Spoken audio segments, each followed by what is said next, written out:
wonderful. How good is he? Oh, that is absolutely astonishing. Goodness gracious me. Well, it's amazing the goal is still standing.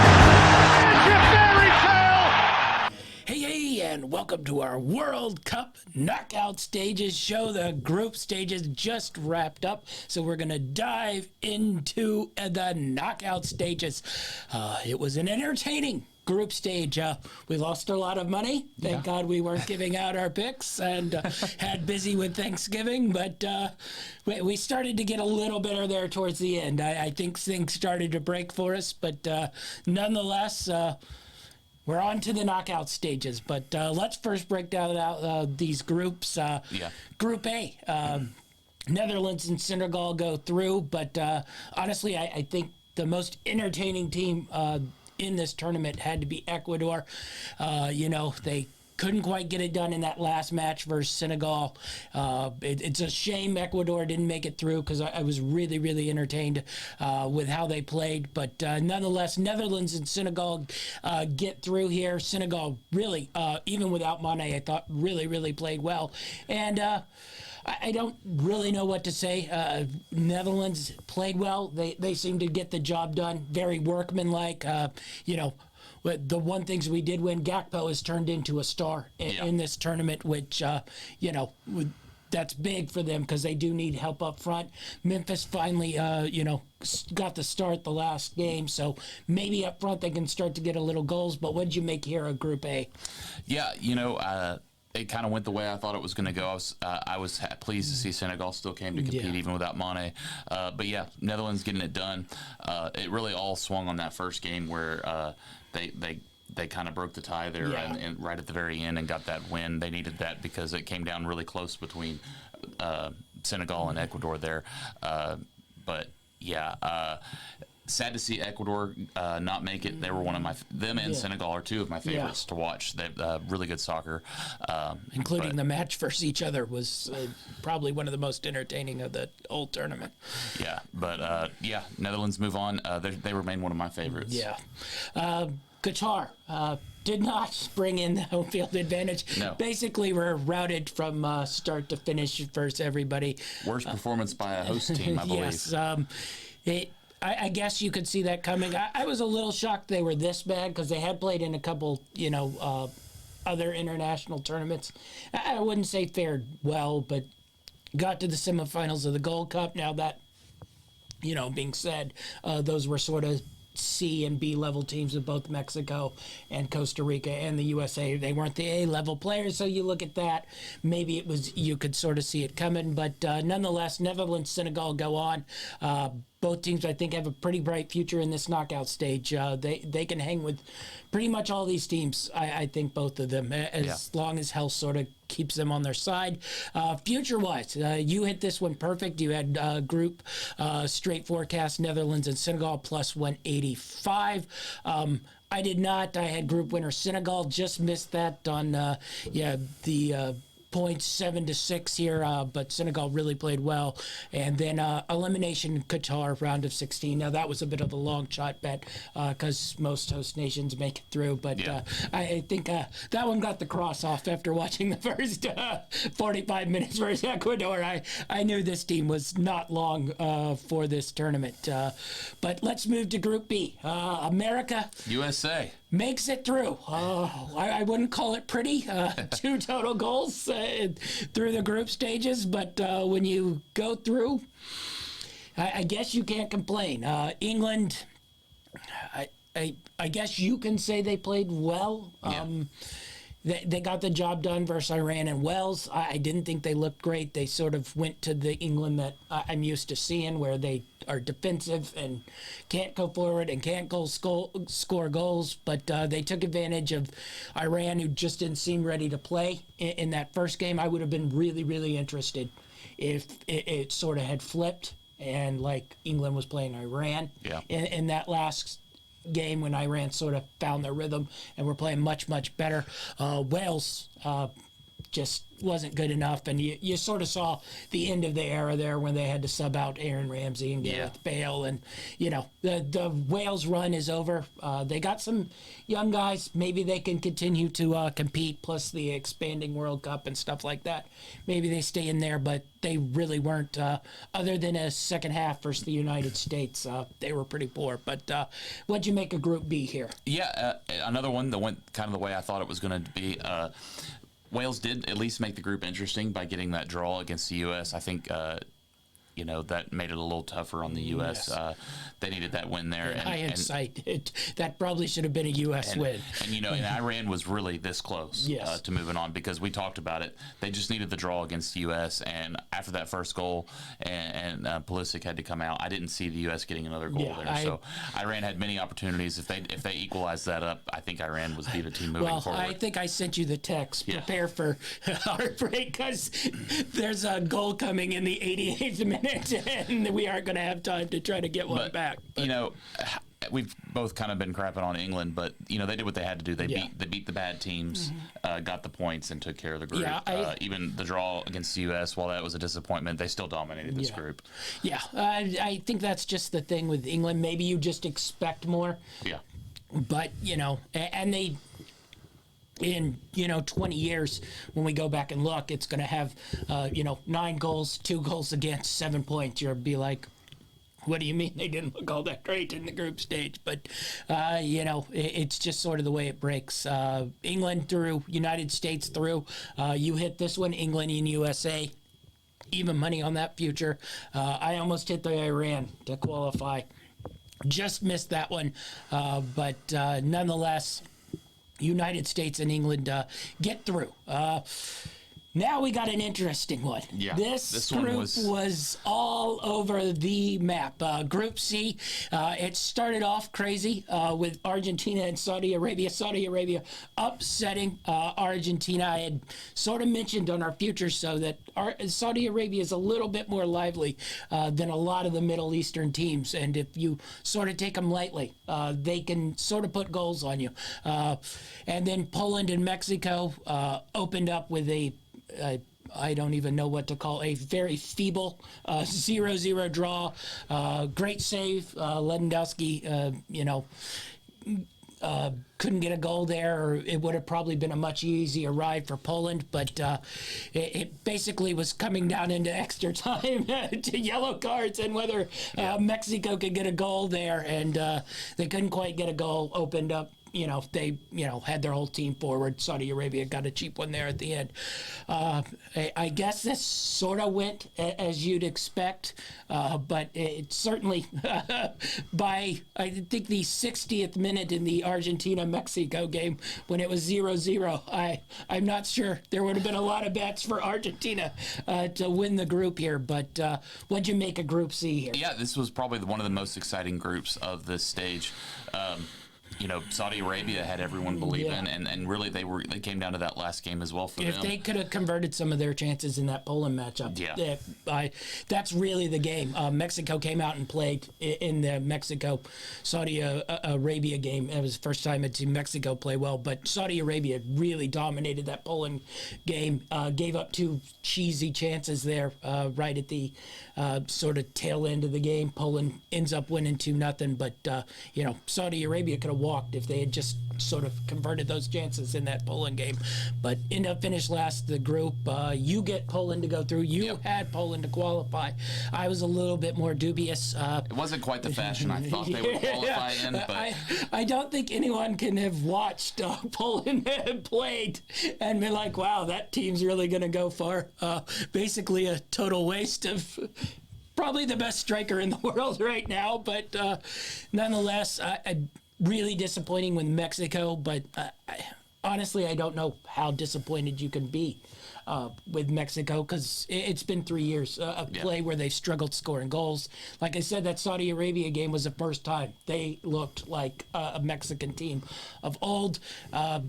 Their strategy in that Argentina game where they played a back 5, never in my lifetime have I ever seen Mexico sit back, play a back 5, and just chop every Argentina player down, which is sort of what hurt them as well, because they ended up with the 3 or 4 yellow cards in that game, and then by that last 4 or 5 minutes, they're having to push for the goal because they got so many yellow cards in that game. And honestly, the game versus Argentina, Mexico didn't even have to play that style because Argentina was playing so scared in that game that they weren't going to make it through, because it was just, sort of poor group play style by Mexico.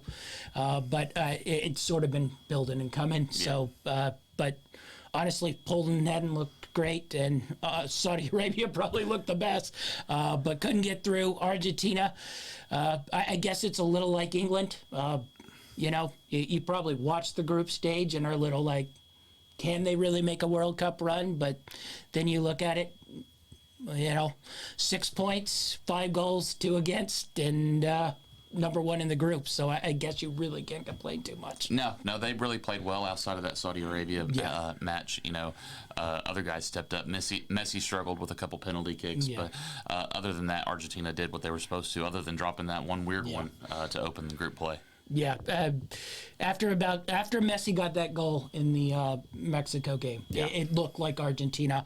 Let's see if they can spin that off into the knockout stages and make their run. But I will say, I'll get to it a little more in the knockout stages, but we talked about it in our future show. As that pressure builds, and now we're in the knockout stages, and it's like a 0-0 game or a 0-1 game, Argentina's trailing. How much of that pressure are they going to feel to try to get, Messi this World Cup?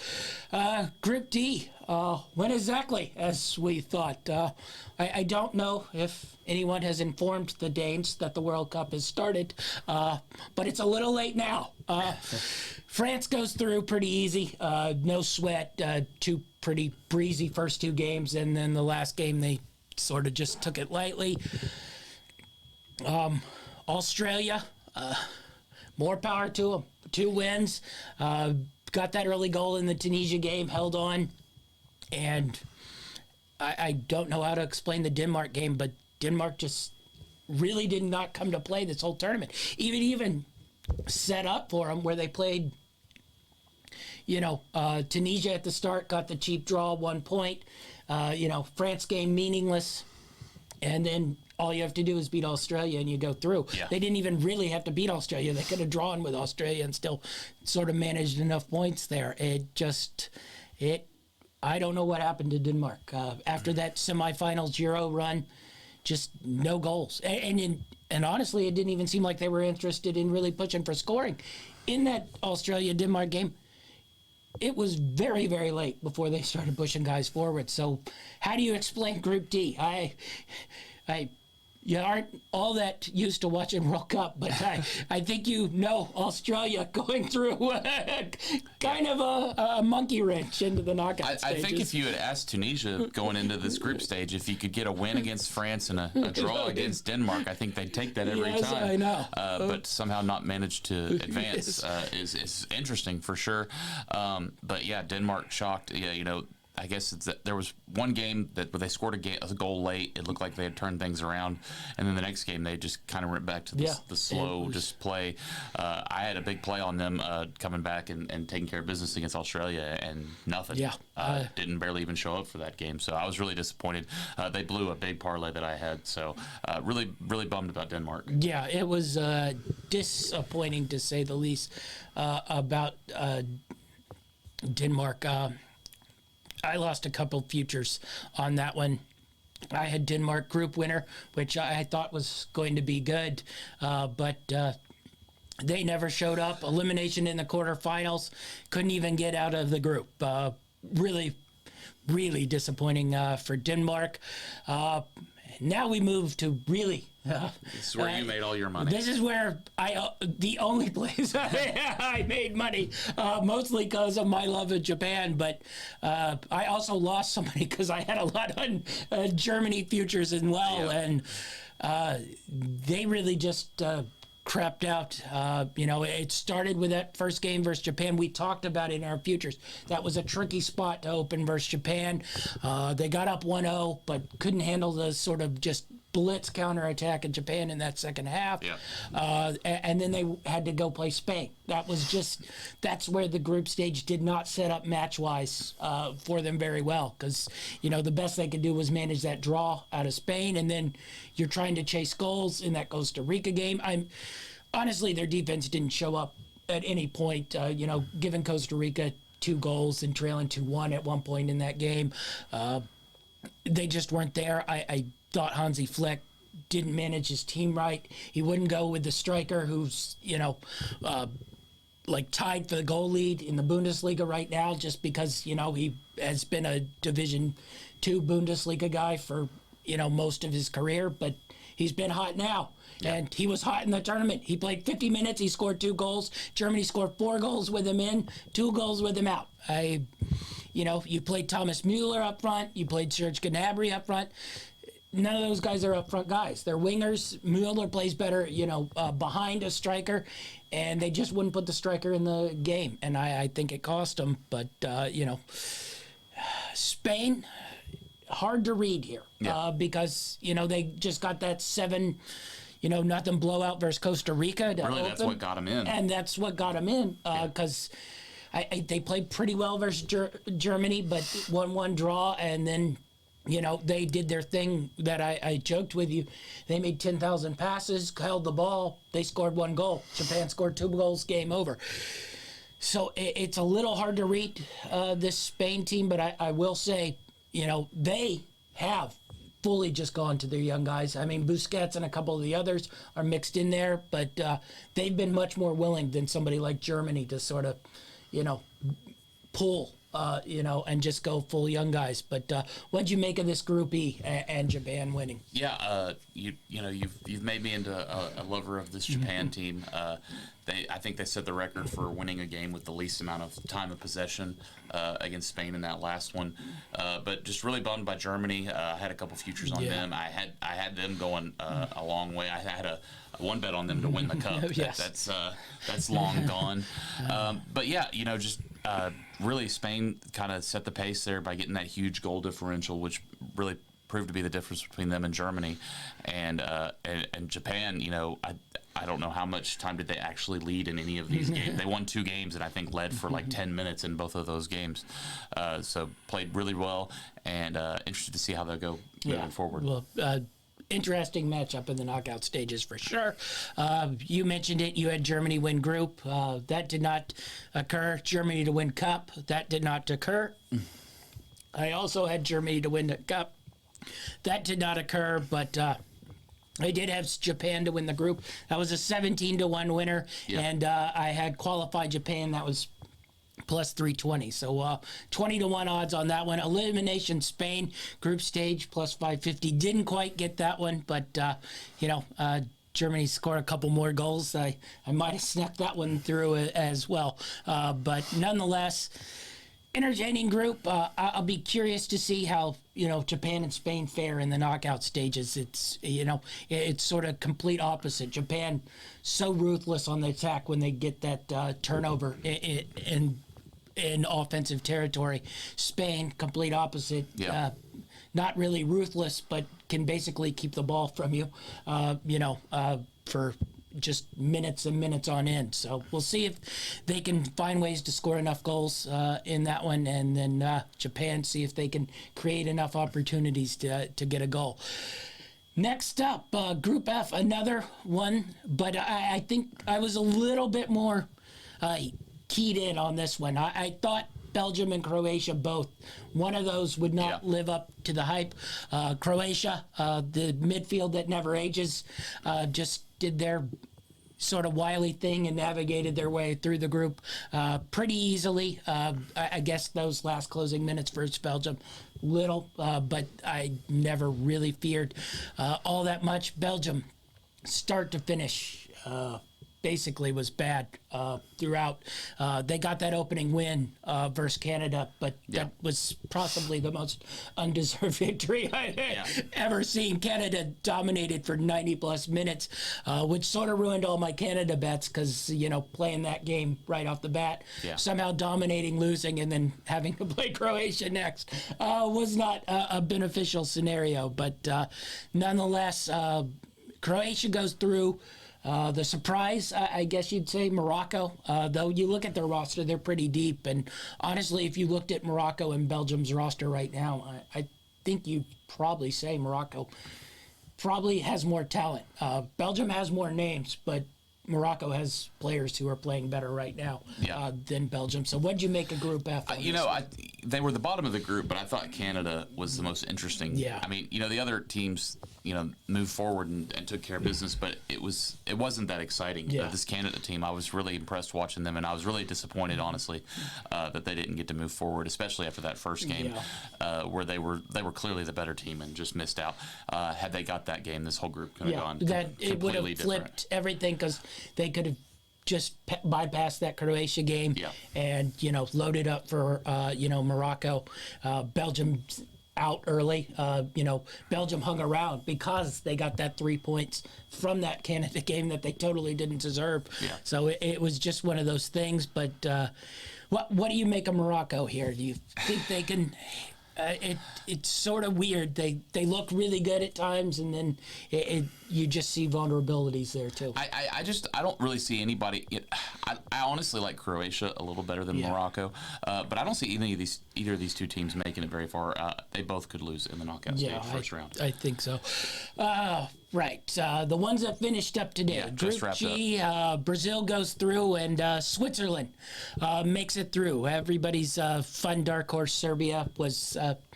Well, I will say they were entertaining, but defensive vulnerabilities and pissy attitudes. It's like watching street ball. Were problems with the Serbia bunch, but Cameroon got the nice win versus Brazil, but don't make it through. So Brazil, Switzerland, here, I guess you probably could have called that, but I think it was sort of a toss-up. Switzerland, Cameroon, Serbia, all of them probably around the same skill level. I think that sort of played out in these games. Brazil, I'm surprised only three goals throughout the three matches. I expect a little bit more firepower, especially with their lineup. That was the big surprise for me in this group. And then, when I initially filled out my bracket, I had Switzerland moving through with Brazil, but, Serbia was trendy. Everyone was talking them up, so I ended up switching it to Serbia last minute and missed out because of that. Stick with the team that has level-headed. Though any team with Granit Xhaka and you're calling level-headed. It's interesting because you see a lot of polar sides of strategy in this World Cup. You get the really strong defensive conservative teams, and then you get the fun, exciting attacking teams. And I think you've seen a little bit more success from the risky play this World Cup than the conservative play of Serbia. Definitely one of the more risky teams, but it didn't pay off for them. But Senegal, Ecuador, and we saw Mexico miss out for not being aggressive enough. So I think this was. I don't know. I was bigger on Brazil going in than I am now. I'm a little nervous. I'm wondering if they're just waiting to turn the switch on. Well, the other thing I sort of noticed about them, it's looking at it two ways. Everybody has the way Brazil plays and the way they've played basically since their creation, full forward, all offense. They've been very disciplined. I will say they haven't bombed, their left and right wing backs up the defensive end. It's been very, I'll say France-like, where they know eventually a goal will come to them with their talent up front. Let's just be disciplined. Let's not bomb guys forward. Let's not leave ourselves risky at the back. 1-0 is as good as 5-2. And it's not as entertaining, I will say, but maybe it's what they need to sort of navigate through this World Cup, especially, being that some of their midfield, some of their defenders are a little older, and maybe they have to slow that play down. It's not been as fun to watch as most of Brazil's teams. I think everybody was thinking this was going to be like 2002 Brazil.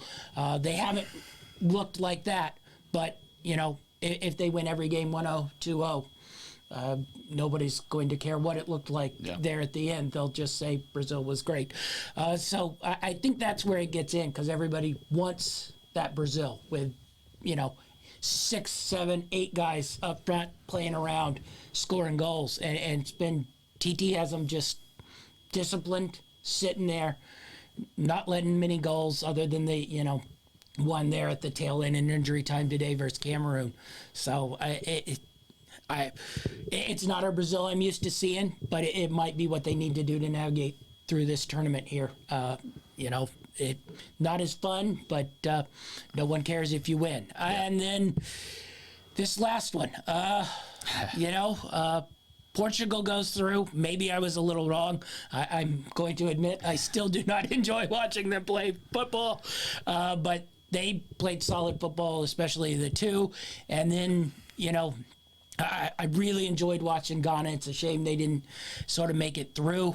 Somehow South Korea navigated their way through this group and, made it through there. I was not really impressed with their play basically throughout, even in that Portugal game until they got that last cheapy goal. But nonetheless, Uruguay, really shocking that they got bounced, but it was a little bad luck. They sort of slow played it, got up 2-0, and everything was in cruise control, but South Korea got that goal in extra time, and it just didn't leave them much time to try to get another goal to advance. But how did you think Group H here managed to?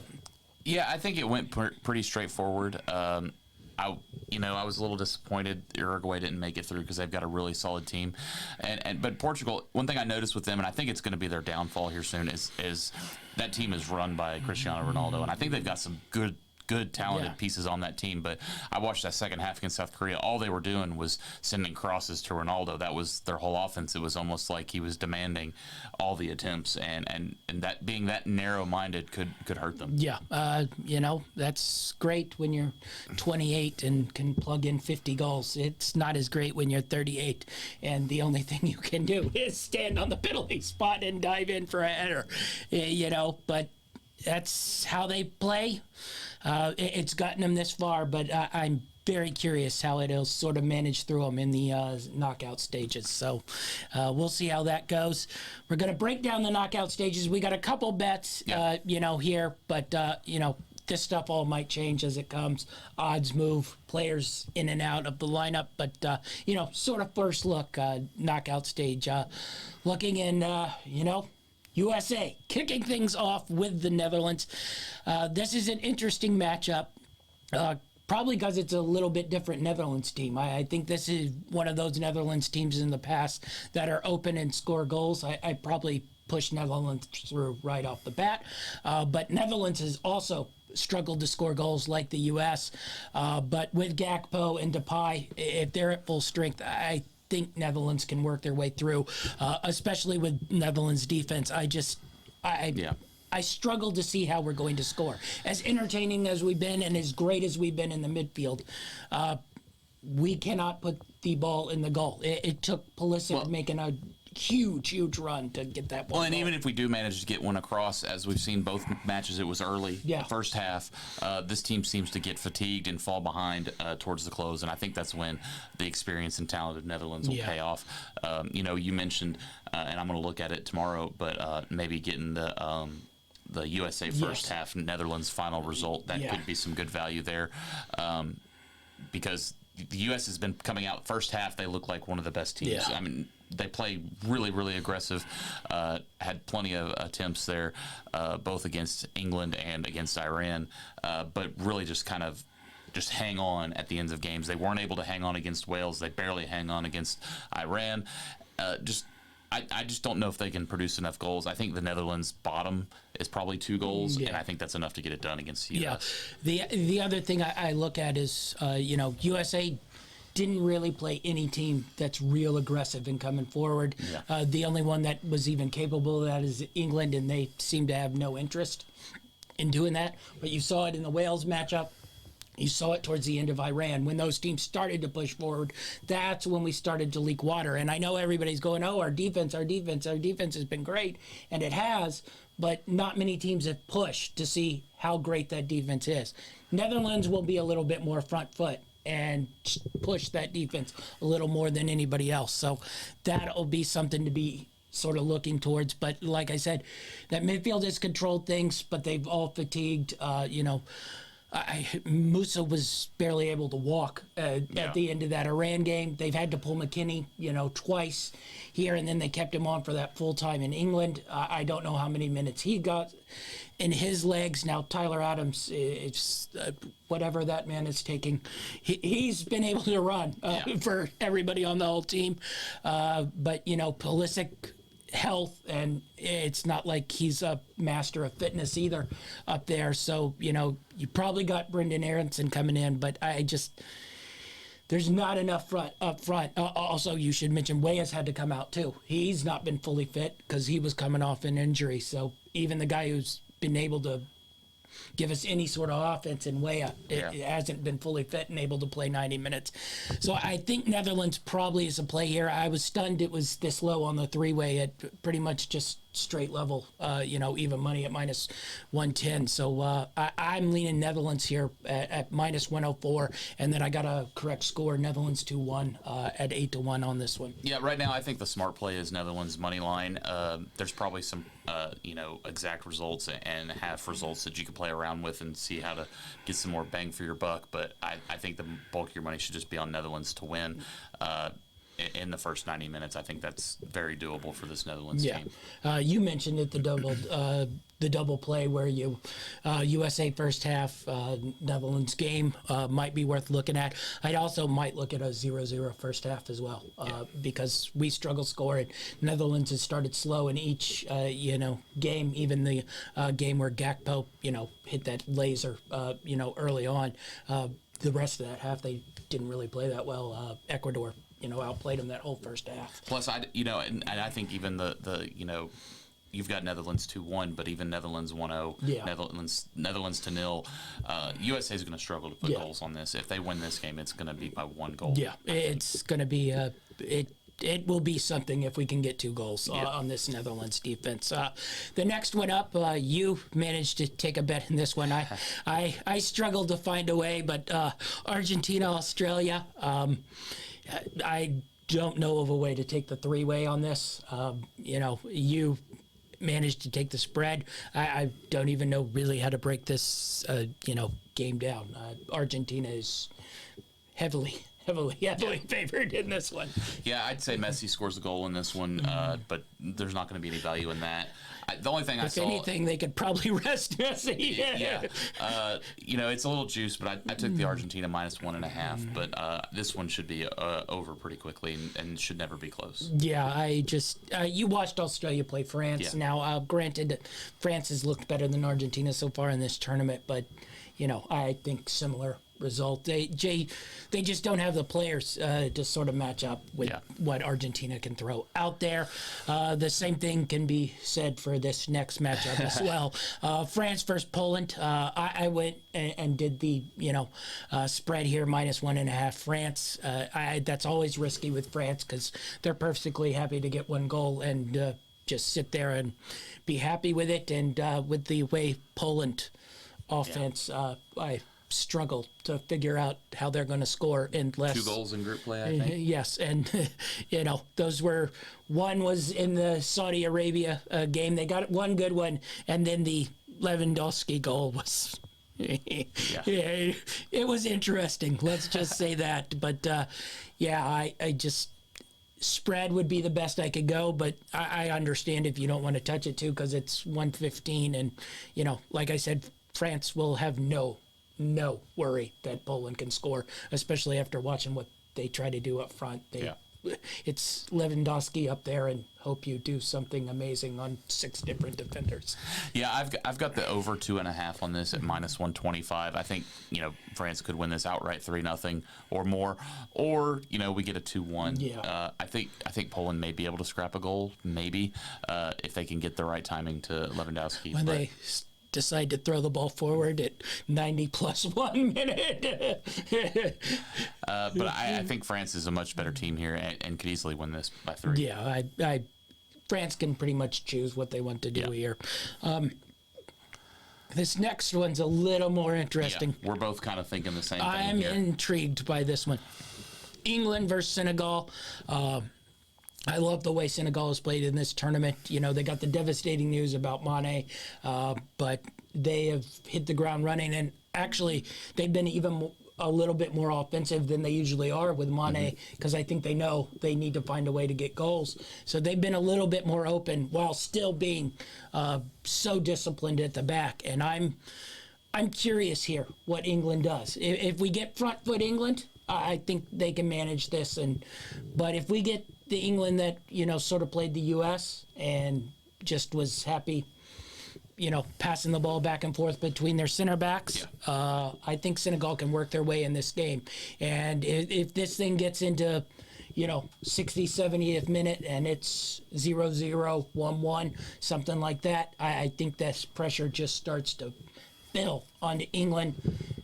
Senegal fans who have been there in droves being loud, and then you mix that with just people in the crowd who will start to want to see Senegal move forward.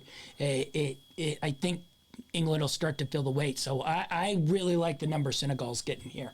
Yeah, I have, like you, haven't been too impressed with England and have been impressed with Senegal. I think this could be a 1-0 matchup or a 2-1.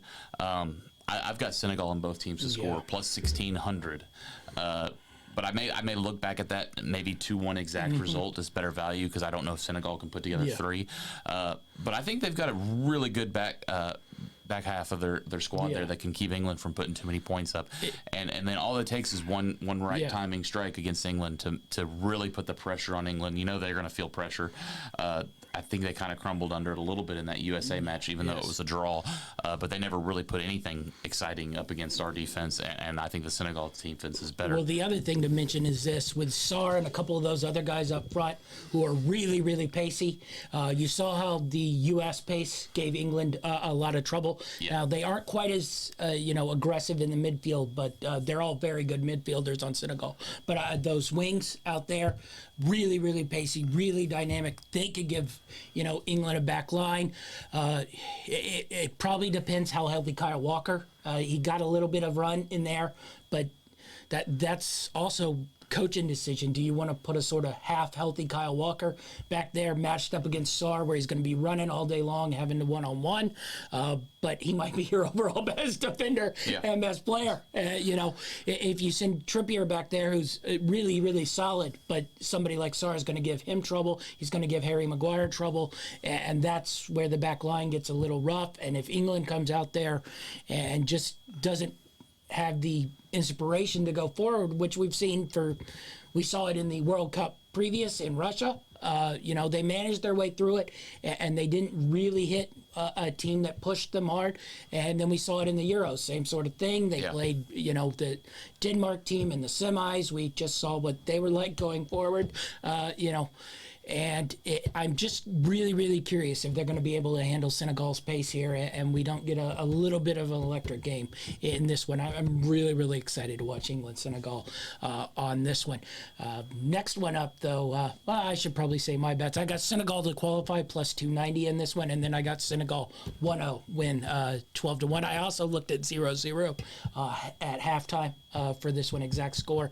Its odds weren't great, but I definitely think both teams probably come out a little cautious and not one. Potentially a shootout game here as well. Yeah, I definitely keep my eye on, three-way. Be careful. Look at the other bets, because, this one probably has, 1-1, 0-0, in that last minutes, whatever that score is, if it's close, teams are going to get really, really nervy.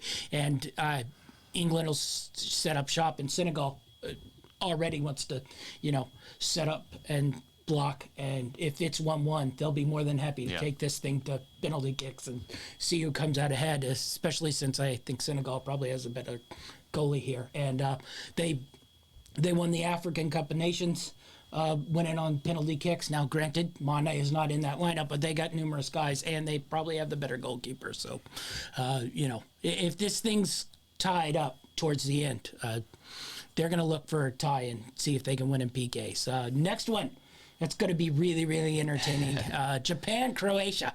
Battle of Croatia's midfield versus, Japan trying to get cheap turnovers in the attacking half and, finishing them off. So I just really couldn't handicap that. Plus, these are probably two of my favorite teams. I've loved Croatia for so long. I love watching their midfielders just control whole games. They just take control of the game. The game is played how they want the game to be played. But Japan, they don't care. They will sit back, defend. You make a turnover, they're in, scoring before you even know what hit them. So, what do you make of Japan, Croatia? Well, the strategy I'm playing going into this is I looked at the the game Germany had against Japan and the game Japan had against Germany. Well, the last game they had. Spain. Spain. Both of those games they were down 1-0, come back, win 2-1. It's almost like they want you to come out and score that goal, so it lures you into a little bit of a lazy confidence, and then that's when they strike. I don't know. I know it's entertaining as heck, especially on those late goals, almost out of bounds, or was it balls? But I've got two plays here, and you could go 2 for 1. You could double dip and hit both of these. I like Japan to win, both teams to score at plus 750, and Japan to come from behind and win at plus 1400. So play out like those other two games, go down 0-1, come back and win 2-1, hit both those bets, make a lot of money. Yeah, I definitely stare at the both to score here for sure in this one. So that one should be really, really entertaining. Nice little, double there. End with England on the Sunday, and then start off with Japan, Croatia. That'll be fun. I'm not sure this one will be quite as fun. Brazil, South Korea. The odds hadn't come out for this one yet because it just ended. But I don't want to say South Korea backed in because they did get that late goal. But it's certainly. Yeah. I would not rank them in the top, 10 to 15 teams that I watched play in the group stages here. Going up against Brazil, I'm sure it'll be, 10, 11 to 1. But anything you think, South Korea, they got a couple guys. Yeah. I will say that. Japan has, sort of a deeper team, all guys who play, sort of in European domestic leagues, Germany, England. But South Korea's got 2 or 3 guys who are some of the best players in the world. And then they're supported by a lot of K-League guys. So, pick one or the other, depth or have a couple really, really elite guys. But Son hasn't looked great, which, half understandable. His face is broken and he's playing with a giant Batman mask on. They refused to play Guy. They finally started him this week, in the game versus Portugal. I don't know if they go back to putting him on the bench, but they benched Napoli defender today. I guess it worked. But nonetheless, Brazil, South Korea. Anyway, South Korea can slide anything in here. You just look. I don't think so. They won me back a little bit. I made some money on them today on that comeback win. But I had taken them the first 2 matches and got burned both times. So I was down on them, but I stuck with them, got my money back. But I don't think anything over Brazil. And I doubt you'll get you may get some value, but you won't get any value playing Brazil. And the other thing is you haven't even been able to go after Brazil hard on goals scored. Yeah, because stuff like they may just come out and continue to do what they've done, take care of business, win 1-0, 2-0. So you're not going to get really any goal scoring props that way. So unless you think an upset's going to happen, there's not going to be much value to be had. I don't think so. This one's interesting though. Morocco, Spain. This could be the most boring knockout stage. This one, you know, you got a team who can finish, but isn't, I'd say, great in the midfield, and then you got a team who can pass the ball around for hours upon hours and can't finish. So I think Morocco can hang with them, certainly. If they can get one of those 1 or 2 counters on that Spain, you saw their back line, if they don't have the ball, is vulnerable. It's certainly vulnerable to speed. We've seen Ziyech really be really good, you know, in this tournament. I thought he's been one of the best players I've seen. So what do you make of here in Morocco? Spain, like we mentioned, we talked about it a little earlier, you know, Spain got that 7-0. Everybody was kissing the ring, and then the last two, they hadn't played all that great, I thought. Yeah, I'm not so sure how exciting this game's going to be. I've got to play on the under. This could be a shootout game. I think this may have that written all over it. It just depends on how many chances Spain gives Morocco. I think if Morocco can open it up early, then maybe we'll see what Spain can do. But I think Spain would be perfectly happy keeping this 0-0 until like the 80th minute and then see what happens after that. I definitely would look at, you know, penalties, extra time sort of stuff. I have Morocco draw no bet plus the 60 because I think this thing has draw written very much on it. You know, 1-1 seems very likely in this one. I think Spain might be able to get a goal. I think Morocco probably gets one, but I think both will sort of back up shop there. Spain, one, scared to press the ball, get a turnover. Morocco, happy to go to penalties because they've all watched a lot of the Spanish guys take penalty kicks and get a little clutchy. So I think that one, I mean, you might want to look at both to score. One of my favorites is both to score and then under the 2.5 because it's a nice little way to play that in a parlay. Is that better than 1-1 exact score? It depends. You got to look at it. Okay. But that one, in some, it is for sure. In some, it isn't. That would be what you'd look at. But you could also sort of just maneuver it. But I would be very, very cautious of playing the three-way on this game. I have, like I said, Morocco, Spain both to score. Morocco draw no bet plus 360. You had Spain, Morocco under the 2.5 at minus 140. That one should be, I don't know how entertaining. It probably depends how much you like watching Spain pass the ball. It's never been my favorite, but it's more entertaining if they have a striker who can score. If they don't have a striker who can score. Portugal, Switzerland, the last one. This one is not going to be entertaining. I told you, bet the 0-0 half, 0-0 game, and then just take both teams to win on penalties. That would be my strategy in this one. Portugal still seems to be in their mode where they're trying to get a 1-0 win every single time. Switzerland scored today. I thought they looked pretty good going forward today, but that was against a terrible that was against Serbian defense. Serbia, who has found defense playing optional so far this season.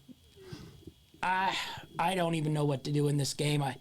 Switzerland's got enough talent to hang with them, but I think Portugal probably is just the better team here. Yeah, I think this is one that, like you said, could end in a draw, and I see that as a more likely outcome. Or it could just be something where, Portugal does their thing. They score early. I think Switzerland's defense is a little vulnerable, but Portugal's offense isn't as threatening as Serbia's was today. But Portugal could get that one, try to sit on it, and then it gets evened up 1-1 at the end. But I don't see Portugal coming out and dominating. They really haven't done that a whole lot in this group play. So we'll see. Yeah, this is just sad. I really wanted to watch Portugal-Serbia. I wanted to watch the angry Serbians against Pepe and Ronaldo and just see what sort of kicking and shoving and elbowing contest that turned into. And I would just be curious what, Serbia's front line would have done to that Portugal back line. Switzerland, they got some athletic dudes up there, but nobody seems really all that great finishing, despite what we saw today, but they maneuvered their way through. And like I said, they have enough talent on there to sort of hang with Portugal, but it will probably not be the highlight that they draw a lot of things from in this knockout stage. But are you ready to get into the knockout stages? Yeah, I'm excited. First real group stage where you pretty much watched everything is in the books. Yeah. And now we go to the big time where win or go home. Hopefully I can be a little bit more profitable moving on the group play. I don't know if it's from watching too much club soccer, but World Cup I think throws a little bit of curveballs into strategies and how teams play. So I think now that I'm starting to get it dialed in, been a little bit more successful the last couple days, and it's going to be even more exciting in the knockout round. I just say watch the three-way betting. Be careful. If these games are tied going into those closing minutes, these teams do not want to throw games away, and they don't really open up, and it's all that much. And if they're behind, it goes the other way where they do. One team opens up, and you usually get a cheap goal on the other side. So just be careful betting on the three-way. Look for the qualify. Protect yourself with insurance for overtime and sort of shootout bets play there to as win well. or draw. Yeah. That would be the good play. Three ways, always a little dicey in knockout stages of World Cups. But nonetheless, that's our knockout stage preview. Maybe we hit back for when we get to the semifinals here, get the final four and see who's still alive in this one. See if one of these smaller teams can sort of navigate their way through when we get a lively underdog in there. Be sure to like and subscribe. Our college football championship preview and bet show will be up later. Achilles Reign will be in on Sunday as we do our live NFL picks show. Don't want to miss any of that content. That's our show, and we're out. Wonderful, wonderful, wonderful. How good is he?